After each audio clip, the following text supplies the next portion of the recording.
names I do not know. With Drake and Josh having like little to no DVD releases, and most of these being hard to find on YouTube, you can only really watch snippets of these shows throughout different parts of the internet. And that is not how I want to watch my childhood shows. See, isn't it crazy? Like, it's hard to find so many places, and this was such an iconic episode. Hang on, I just gotta see this one more time. What's up, everybody? It's Johnny 2000, covering 2000s media, TV, film, music, and more. So it turns out there is a number of reasons why some episodes of TV shows are not on a streaming service, on a DVD, or even on YouTube sometimes. It could be as simple as So Random's one-off color eating disorder joke, or it could be as severe as Girl Meets World's insensitive autism episode that you guys have been telling me about. I know what you guys are thinking. It's ridiculous. Like, why try to bury something that was so clearly in the public and accepted for some time? And I kind of agree. It's always a reason that you think is just ridiculous, like the rights to music, maybe even a single bad joke. Turn it off! Then there's misinformation, kind of like Hannah Montana did with its canceled episode when they started putting out information about diabetes that didn't actually make sense. iCarly got banned for making fun of a mental institution, and Sweet Life of Zack and Cody took out an entire episode because Chris Brown was in it. So there's a multitude of reasons that these networks don't want those episodes out there. Maybe for their company's reputation, maybe they don't want to be viewed as insensitive, or maybe they just want to save money. Because at the end of the day, that's all it's really about, it's the money. But it's a real tragedy when it happens to more than one or even a few episodes of a show. And the biggest culprit that has suffered from this is Drake and Josh. Drake and Josh went on for 4 seasons, and before people got offended by things in general, some of its outlandish humor and approach to teenage life was borderline controversial as a whole. But we loved it! So let's get into Season 2, Episode 8, Blues Brothers. Hello? Drake, come here! Dude, you're late for work. Where are you? Here, behind the trash can.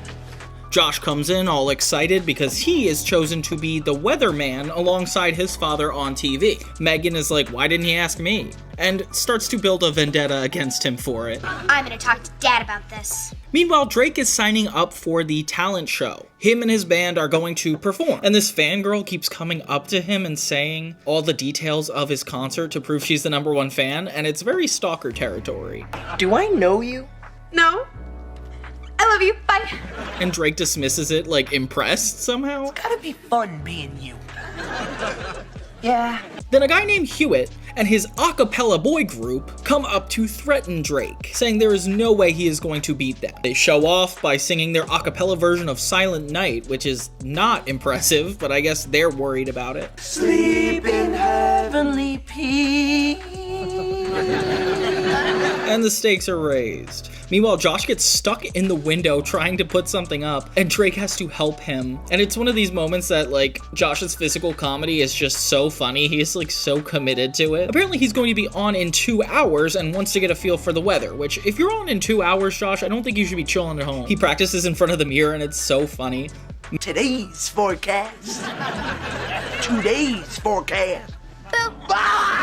Megan comes in and actually warns him that he could be embarrassing himself in front of so many people, and obviously gets into his head. This is probably one of the first moments we really see Megan's personality shine and actually really affect the brothers' plot, which is a shame that this episode cannot be found anywhere else. Finally, Josh shows up on the TV show next to his father, and he looks like a nut. He's doing a great job at first with Audrey and Megan and Drake watching them on TV, and suddenly Megan's voice comes into his head and makes him extremely nervous. High pressure.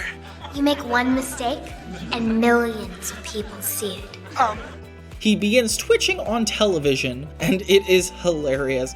He takes off his jacket and has pit stains everywhere, so this just gets kicked up another notch. Honestly, if I were a viewer, I would think that he was having a seizure on television. It's so weird that everybody's acting so casual around Josh about this. Like, does anybody want to help him? Drake and his band are prepping for the talent show, and Helen and the fangirl. Helen gets so impressed by Drake doing the most minimal of all activities, which is super funny, while Josh is embarrassed to be seen in public. They meet behind a trash can, He reveals he's super embarrassed to be seen in public, which Drake is like, that's crazy, nobody cares, and then this happens.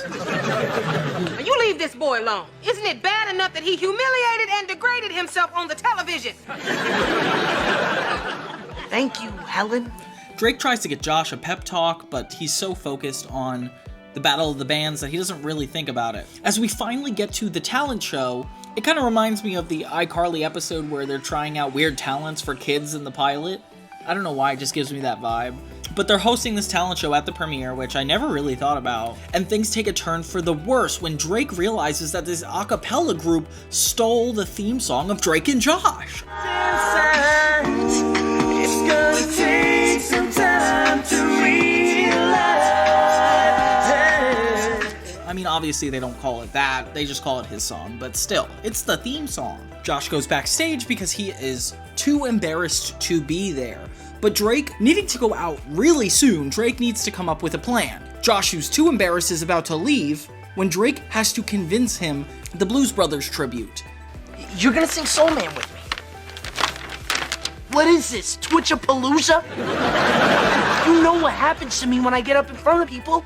Yeah, and it's gonna keep happening if you don't get over it now. No, Drake, I can't. Josh says no to this, until he shows off on stage. He surprises Drake by showing up in the outfit and does a cartwheel across the stage. They go through with the whole tribute, and this is one of the most iconic moments in the series, where Josh is surprisingly too good at dancing at some parts and really bad at others. And for some reason, they have an 8-piece band for this. Drake, you would have won, I feel like, at this point. The music number goes on for really long, which is not usual for Nickelodeon because they don't usually have musical numbers, so they don't really know how to do it correctly. It restores Josh's confidence, makes the a cappella group disappointed, and they win. This almost feels like an exact replica of the eventual dance competition they have in Drake and Josh. Remember one of the last episodes where Drake and Josh have to work as a team to beat this other couple? Yeah, that's kind of what this feels like. Overall, I don't know why this didn't make it. Maybe because of the Blues Brothers tribute, maybe they only had like a certain amount of time to air this episode, but it's become such a staple of the Drake and Josh series. When I look back on my memories, I do remember this specific episode so vividly. And to think that I can't just find it on Paramount Plus is kind of a shame. Do you guys even remember this one? Like when you saw this, were you like, oh, of course this one exists? Because this to me feels like a lost episode. I haven't even seen clips from this in years. Overall, this is the biggest tragedy in the entire group of Forgotten Drake and Josh episodes. Nope, I don't want to be on TV. Why not? I'd be way too scared. But yeah, that's the episode. So Drake and Josh has had minimal DVD releases, and when I mean minimal, I mean so minimal. Drake and Josh Goes Hollywood, Suddenly Brothers Part 1 with only a couple of the Season 1 episodes, and then some video-on-demand releases from Amazon, which I do not count as official releases. Point is, there's not a lot of areas you could find Drake and Josh episodes. And what's worse is today, it's Paramount Plus. Paramount Plus is supposed to have everything. They told us they would have everything. But Drake and Josh Season 1 is missing 2 episodes, and Season 2 is missing 6 out of 14 episodes. That entire season is essentially banned. I'm gonna get into all of the episodes that are banned in my Season 2 retrospective of Drake and Josh, which is going to be coming out super soon, but I wanted to take the most important banned episode and talk about why this is such a shame. With Drake and Josh, it's especially frustrating because a lot of their content wasn't super offensive, or it had to do with more licensing issues than other things. I'm not sure if fake Helen maybe had to do with it. iCarly went pretty far with what's publicly still out there. And the fact that Drake and Josh is one of the most famous TeenNick shows is just an atrocity. Is that a word? What's the weekend looking like? Well, you might want to take those swim trunks out, because it looks like the sunshine is here to stay. But yeah, thank you guys so much for watching. This is Johnny 2000 for 2000's media, movies, TV, and so much more. Don't forget to tune in. And thank you guys, and have a great day.